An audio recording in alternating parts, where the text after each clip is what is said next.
vivons une époque où le standard téléphonique du 911 n'arrête pas de fonctionner.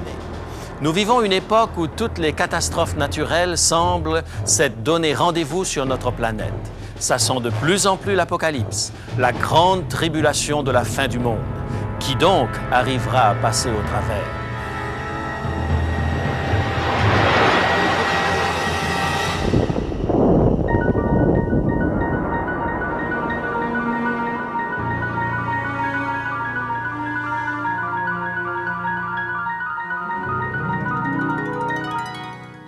Il est écrit, je suis José Élysée et je vous propose la solution à vos besoins les plus profonds, le Christ vivant.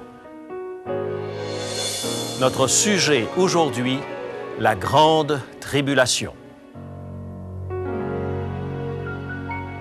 Dès que nous ouvrons le livre de l'Apocalypse, une chose attire notre attention. La certitude que les désastres qui y sont prédits depuis 2000 ans ne sont pas le fruit d'une imagination fertile, mais une étrange prémonition des événements terrifiants qui se précipitent vers nous précédant la fin du monde. Pas des événements épars, un ouragan, une inondation, ici ou là, mais un chapelet de calamités à l'échelle mondiale. Lorsqu'un pays est relativement à l'abri de ces convulsions naturelles, ce sont les conséquences des déséquilibres provoqués par les humains qui menacent son écosystème. Gaz à effet de serre, destruction des forêts, pollution des nappes d'eau souterraines, et j'en passe.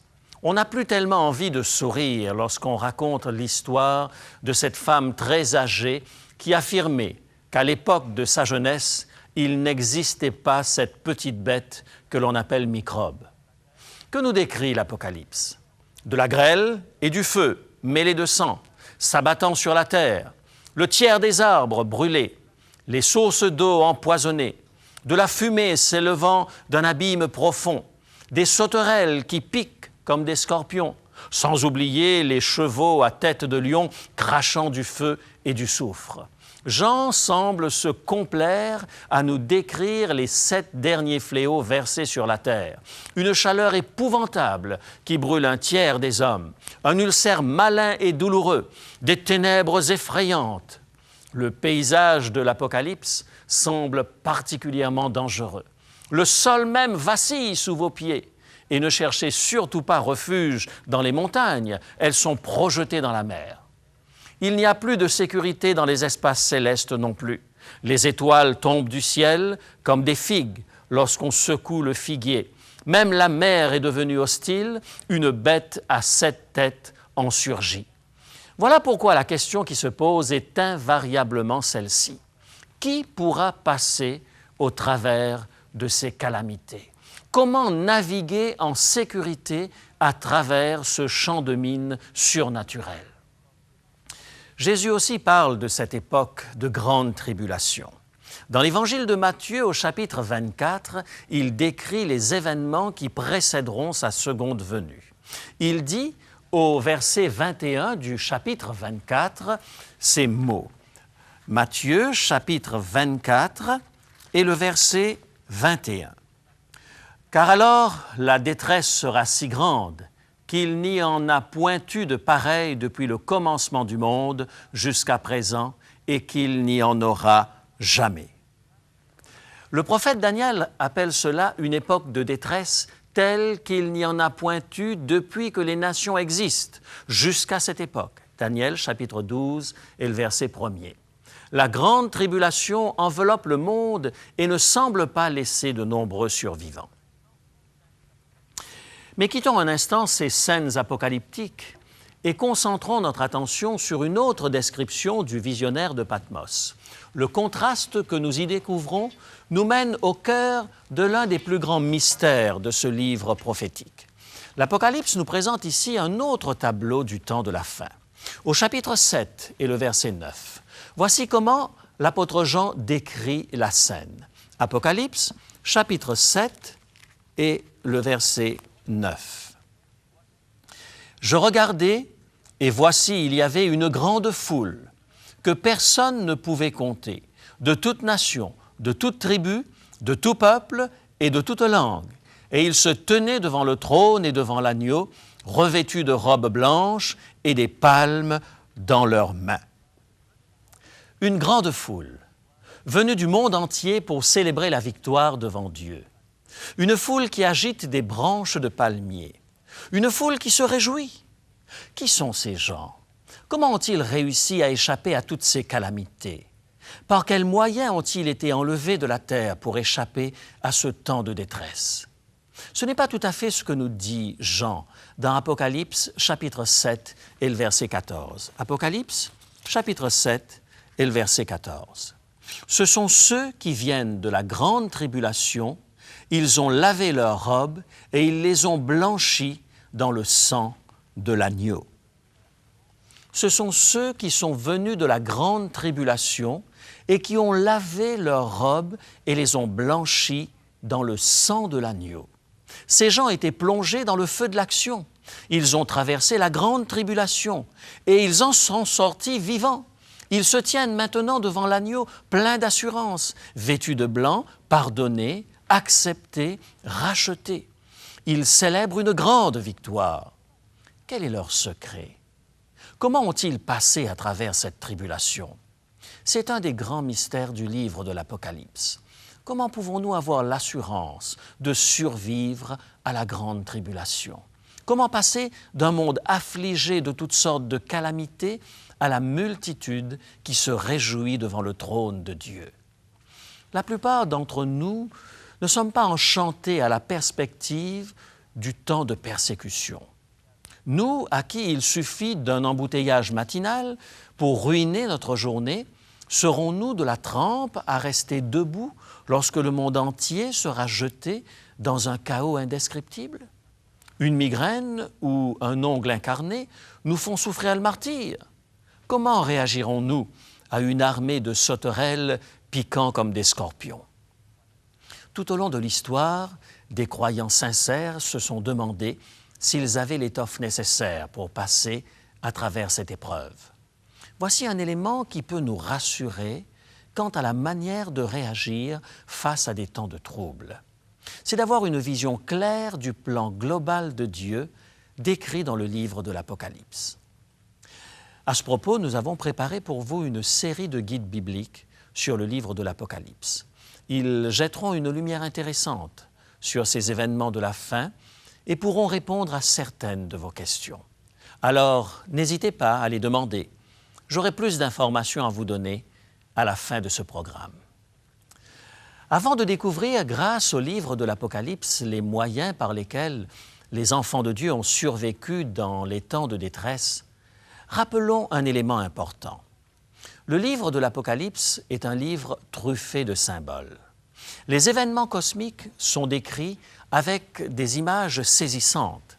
Par exemple, une bête à 7 têtes semblable à un léopard qui monte de la mer. Aucun théologien ou interprète de la Bible digne de ce nom ne fait une application littérale de ce genre de verset. Ce verset ne parle certainement pas d'un animal quelconque, tombé malencontreusement d'un bateau de plaisance et qui sort de l'Atlantique. La bête en question représente une puissance politique et religieuse qui va avoir une incidence sur l'histoire.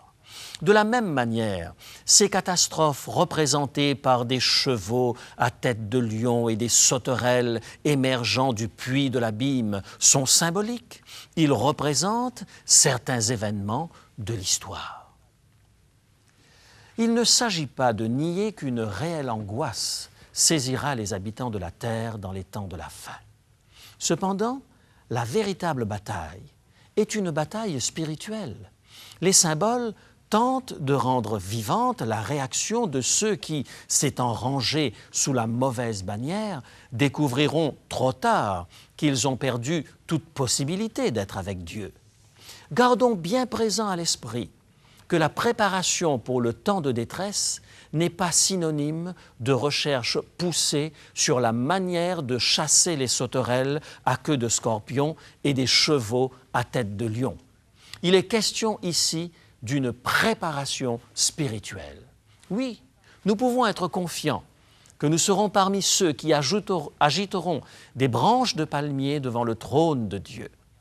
Voici pourquoi. Premièrement, Dieu, dans sa sagesse, sait fixer les limites. Il sait dire, tu peux aller jusqu'ici et pas plus loin. Lorsque Jésus parle de la grande tribulation dans l'évangile de Matthieu, au chapitre 24, il ajoute une parole de réconfort. À cause des élus, ces jours seront abrégés. Le prophète Daniel, de son côté, assure ses lecteurs qu'à l'époque de la grande détresse, Michaël, le défenseur des enfants de ton peuple, se lèvera. En d'autres termes, Dieu ne permettra pas que la grande tribulation nous éprouve au-delà d'une limite fixée. Paul l'affirme de son côté dans sa première épître aux Corinthiens, le chapitre 10, le verset 13. 1 Corinthiens, chapitre 10 et le verset 13. Dieu qui est fidèle ne permettra pas que vous soyez tentés au-delà de vos forces, mais avec la tentation, il préparera aussi le moyen d'en sortir afin que vous puissiez la supporter. Il ne permettra pas que vous soyez terrassés par le temps de détresse. Dieu sait comment fixer les limites. Au milieu des années 60, une peuplade indienne du Mexique était menacée par leurs puissants voisins. Ils avaient eu le tort d'être différents, ne suspendant pas de crâne dans leur jardin pour éloigner les mauvais esprits et n'achetant pas d'énormes quantités de bière pour la fiesta annuelle. Ces Indiens avaient lu le Nouveau Testament traduit dans leur dialecte. Ils désiraient être disciples de Christ. Mais quelques-uns de leurs voisins voyaient d'un mauvais œil qu'ils brisassent les coutumes ancestrales. Ils les forcèrent à vivre en dehors de la ville, sur une colline aride. Profitant de l'absence du pasteur, ces villageois qui ne décoléraient pas se rassemblèrent en petits groupes dans l'intention d'attaquer les gens de la colline. Ces derniers, ayant eu vent de leur projet, mirent leur confiance en Dieu, se couchèrent et dormirent en paix toute la nuit. Bien plus tard, ils apprirent une histoire étonnante. Plusieurs centaines de villageois armés de dynamite, de fusils et de machettes s'étaient mis à grimper la colline, décidés d'en finir avec ces chrétiens une fois pour toutes. Mais ils s'arrêtèrent net lorsqu'ils virent la petite église en haut de la colline, auréolée d'une lumière éclatante de soldats, fusils à la main, veillant sur elle. Le son d'une trompette déchira la nuit. Les attaquants rebroussèrent le chemin et dévalèrent la colline, terrifiés. Ces fidèles croyants avaient souffert à cause de leur foi, mais à un certain point, Dieu a dit « ici et pas plus loin ». Ces anges campaient autour de ces croyants en prière, et toute la dynamite et les fusils du monde n'y purent rien. Lorsque vous pensez à la grande tribulation, n'oubliez jamais une chose. Dieu sait quand et comment fixer les limites. Il ne permettra pas que vous soyez tentés au-delà de ce que vous pouvez supporter. Examinons la deuxième raison qui nous permet d'envisager le temps de la fin avec confiance. Elle est importante.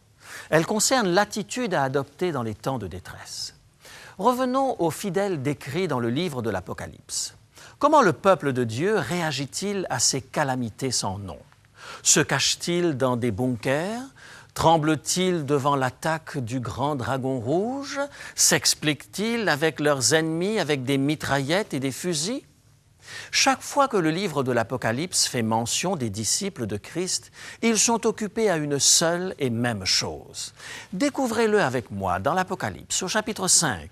Ils sont partie intégrante d'un service d'adoration céleste.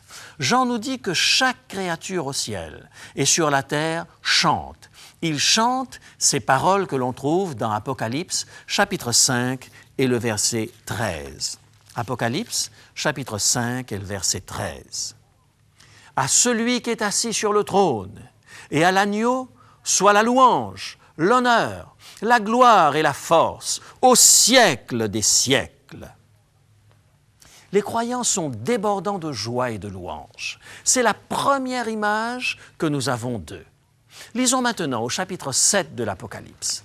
Jean décrit ici cette grande multitude qui a traversé la grande tribulation.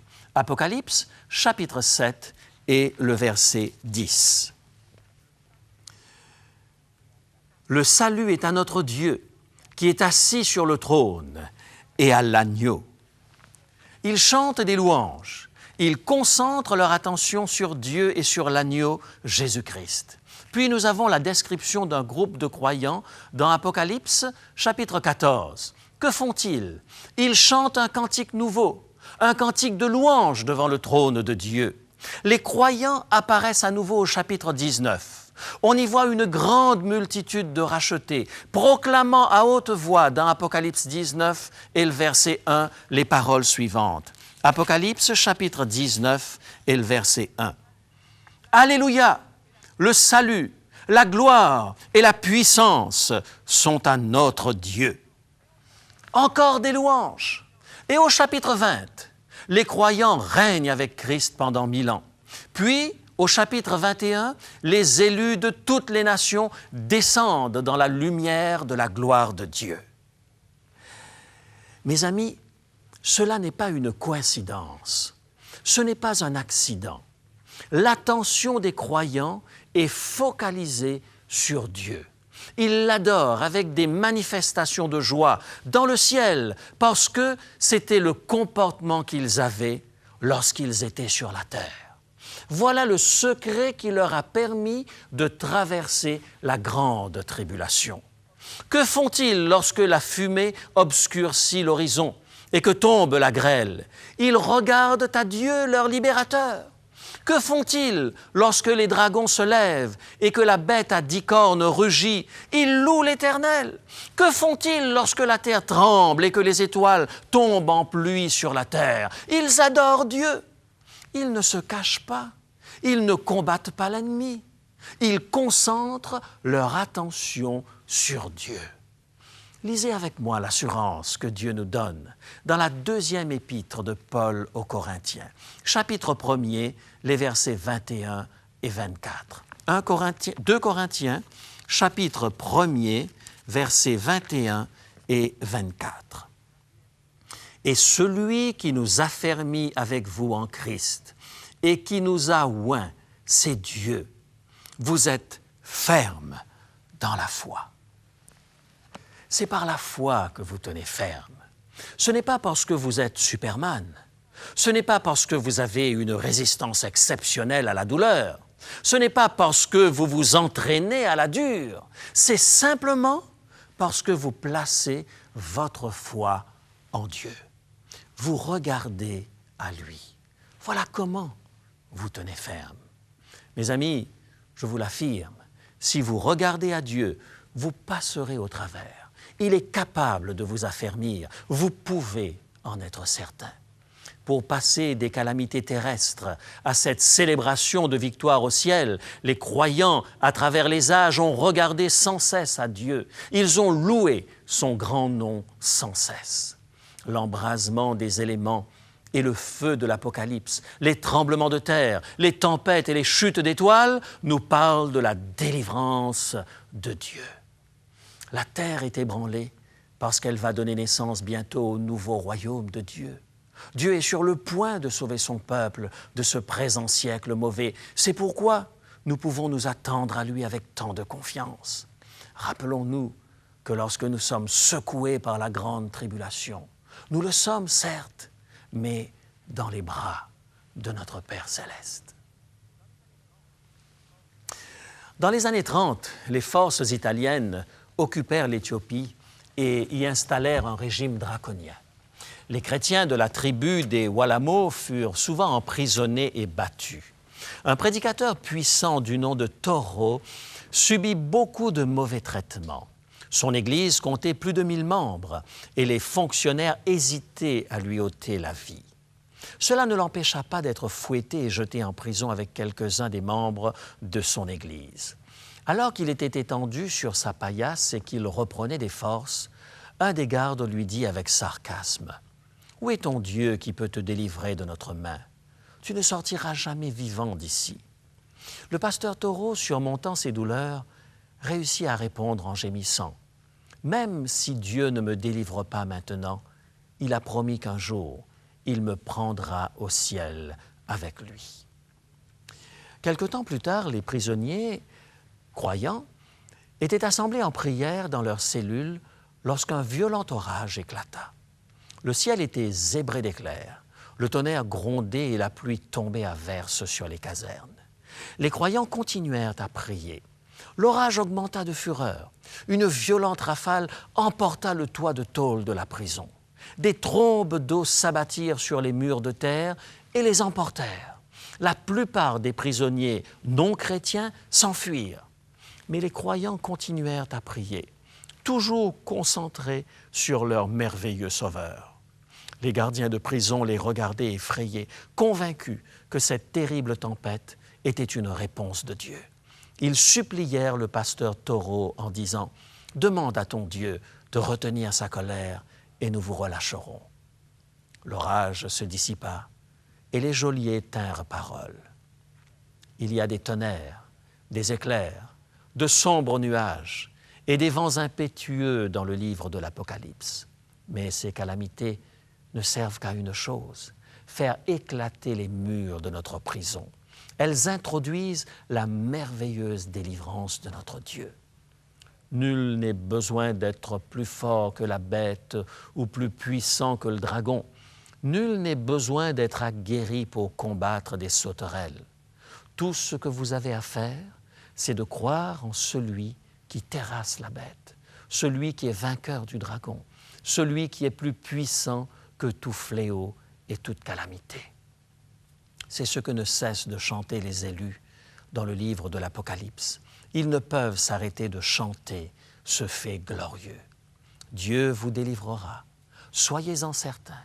Vous passerez à travers le temps de détresse, votre main dans celle du divin berger. Lorsque devant l'agneau s'ouvrira le grand livre où sont inscrits les noms des coupables absous, dans le ciel pour jamais nous aurons droit de vivre sous le regard de Dieu. Le repos sera doux, nous serons tous assis à la table du Maître, jouissant du bonheur des amis de l'époux. Comme il nous a connus, nous pourrons le connaître sous le regard de Dieu. L'amour sera bien doux. Serrez-vous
Notre Père céleste planifie à notre intention une merveilleuse délivrance. Cette bonne nouvelle est contenue dans le livre de l'Apocalypse. C'est pourquoi j'ai préparé à votre intention une série d'études sur l'Apocalypse. Vous en apprendrez davantage sur les plans de Dieu pour ses enfants. Vous découvrirez le futur et les événements ultimes de l'histoire de l'humanité. Cette série d'études est gratuite. Alors, appelez-nous ou écrivez pour vous inscrire à notre série d'études sur le livre de l'Apocalypse. Voici les informations dont vous avez besoin. Pour demander l'offre du jour, composez maintenant le 514-729-3515 pour la région de Montréal ou utilisez notre ligne sans frais 1-866-729-3515 si vous êtes de l'extérieur de Montréal. Il est possible que toutes nos lignes soient occupées au moment de votre appel. Composez à nouveau. Nos téléphonistes sont à votre écoute jusqu'à 10 heures ce matin. Mentionnez clairement le titre de l'offre demandée et parlez lentement afin que nous puissions bien noter vos noms et adresses. Je vous rappelle que vous pouvez vous procurer pour une somme modique les cassettes audio et vidéo de nos émissions ainsi que le texte du jour. Si vous préférez, vous pouvez nous écrire à l'adresse qui apparaît sur votre écran. Il est écrit Case postale 99, succursale Rosemont, Montréal, Québec, H1X 3B6. Nous attendons vos appels. Composez maintenant le 1-866-729-3515.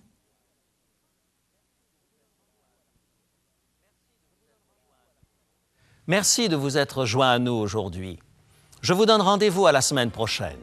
D'ici là, souvenez-vous, il est écrit « L'homme ne vivra pas de pain seulement, mais de toute parole qui sort de la bouche de Dieu. »